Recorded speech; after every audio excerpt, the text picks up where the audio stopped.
అపోస్తుల కంటే గొప్పవారు కాదు, వీళ్ళే గొప్పవారు అయ్యుండేలాగుంటే అపోస్తులే తక్కువైపోను. మీరు చూడండి, స్తెఫను చంపేశారు.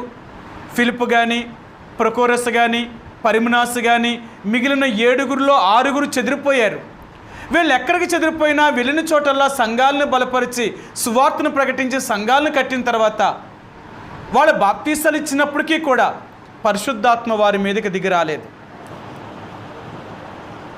అప్పుడు వీళ్ళు ఏం చేశారు అంటే, దేవుడి ఆత్మ దిగి రావాలి అంటే మన వల్ల ఏమీ కాదు, అది అభిషేకించబడిన వారి వల్లే అవుతుందని చెప్పి ఫిలిప్పు యెరూషలేములో ఉన్న అపోస్తులకు చెప్పినప్పుడు పేతురు, యోహానులు ఈ సమరయుల పట్టణం దగ్గరికి వచ్చారు. సమరయుల మధ్య దేవుని వాక్యాన్ని ప్రకటిస్తున్న ఫిలిప్పుకి ఆ యొక్క విషయాలన్నీ చెప్పి వారు ఆనాడు బాప్తీసం పొందిన వారి మీద చేతులుంచి ప్రార్థన చేశారు.